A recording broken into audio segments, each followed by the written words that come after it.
Hey everybody, it's Moody Boo again and back with another house review. And this one is on by Kilian. Now, I'm not going to go through every one of them because that would take too long and I don't feel like cutting a video in half. So I'm going to just hit on some of the lesser talked about ones. I'm not going to talk about Love, Don't Be Shy, which I have a full bottle of. It's also one of my husband's favorites on me. He says it's an orange creamsicle kind of a smell. I tend to agree. I'm not going to talk about Back to Black, and I'm not going to talk about Moonlight in Heaven. That's a wonderful summer perfume because I've already talked about it in the past. And I'm not going to talk about Liaisons Dangerous. So the main ones I'm going to discuss a little bit is going to be Single Malt, Apple Brandy, Black Phantom. I'm going to touch on Forbidden Games and not necessarily for a positive thing. Golden Night and Woman in Gold. So some of these I have just in decants, and I guess I'll just start with Black Phantom. So I feel like Black Phantom is rather polarizing. It's one of those kimchi fragrances. You either love it or you hate it. I am definitely in the love corner. It is rum, sugarcane, dark chocolate, coffee, caramel, almond, heliotrope, and sandalwood. Now, again, I am going off of Fragrantica on the notes, but I think they're right on the money here. I do feel like there's a little licorice, a little more spices in there. I don't think it's the sandalwood or the coffee or the chocolate that I'm smelling. I definitely get the booziness of it. It's sweet. It's very unisex. Some women would probably think it's a bit on the manly side. I do not. It's almost gourmand, but not quite. It on me, it lasts, 6+ hours pretty easily. This is something I only wear at night. Um, Colder winter months, spring, fall, like that, but I haven't tried it in the summertime, so you never know.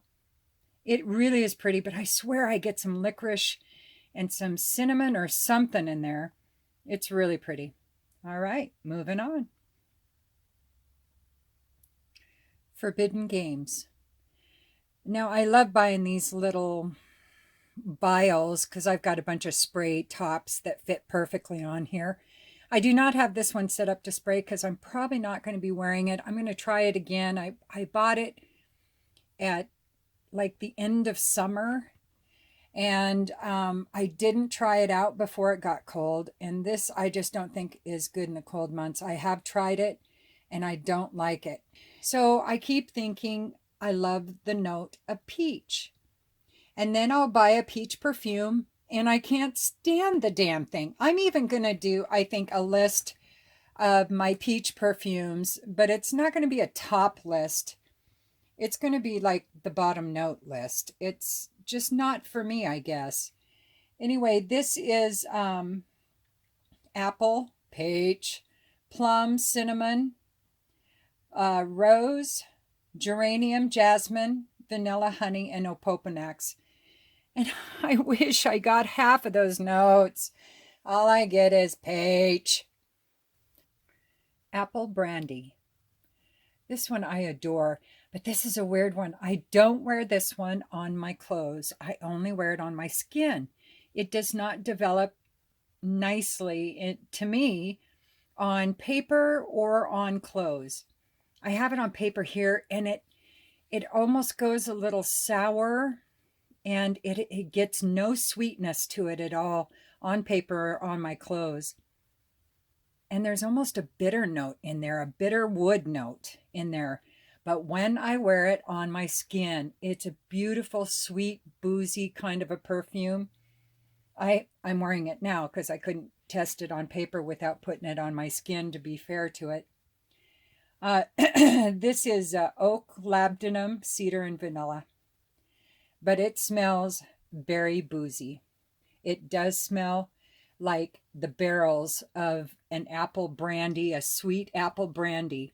It's like all the booze has been taken out and you're left with the barrel, and all of the residue from the brandy in there, the sweet brandy. It's gorgeous. Performance is not great on it. I get 4 to 6 hours on it, and I usually wear it in colder months. I'm thinking of trying it in warmer months just for shits and giggles. All right, next. Single Malt.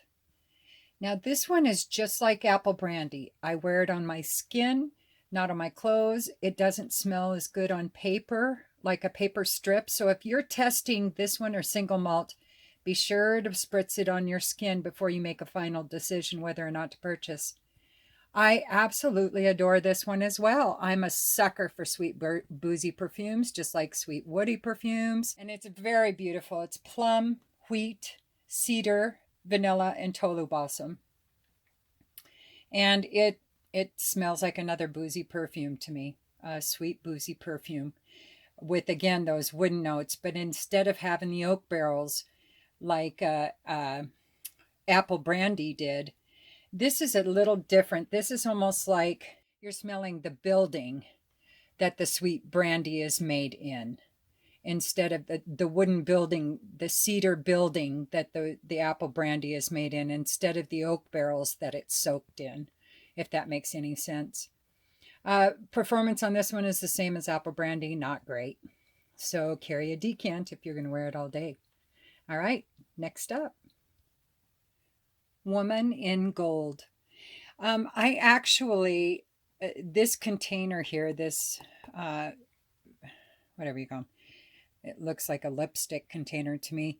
Anyway, that is actually the container I got with Forbidden Games, but I liked it better with Woman in Gold. So that's what's in that one. Now, this one I had to warm up to. I had to wear it several times before I actually fell in love with it. This was in 2017, so this one's fairly new as well. It's bergamot, mandarin orange, aldehydes, rose, vanilla absolute, freesia, geranium, patchouli, akigala wood, tonka bean, and vanilla. I have no idea what akigala wood is. I don't really get a lot of aldehydes in this. There is maybe a hint of fizziness in it that actually put me off, and it took me a while to warm up to this perfume. You definitely get the citruses in there from the orange and the bergamot. And I don't get a lot of rose, but I do get the vanilla. Now, I'm not a big fan of freesia at all, or geranium, but in this it seems to work. I can't really smell them by themselves. Otherwise, I probably wouldn't buy this perfume because I wouldn't like it. But they're blended well enough that I don't notice them. But I definitely get the patchouli, the vanilla, and the tonka. And I have no idea, again, what the akigala wood is. If you know, comment down below. Let me know. Educate me, please.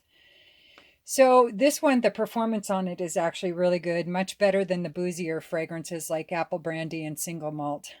But it's not so beastly that you can't wear it during the day and enjoy something else at night.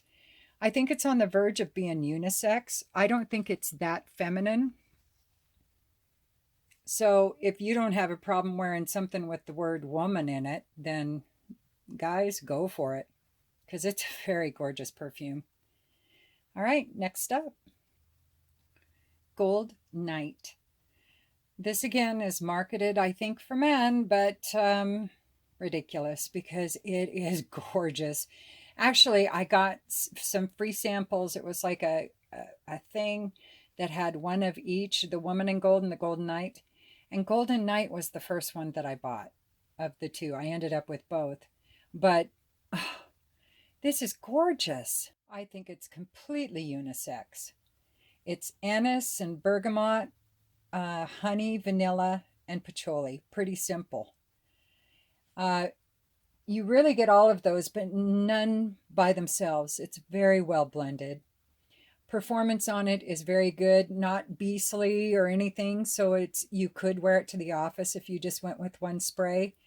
I think it's on the sexy side, more in the lines of Back to Black. Actually, there is definitely some Back to Black DNA in Gold Night. I can detect it in the dry down, but not so much that you couldn't own both and be very happy, because they are very different, especially in the top and middle notes.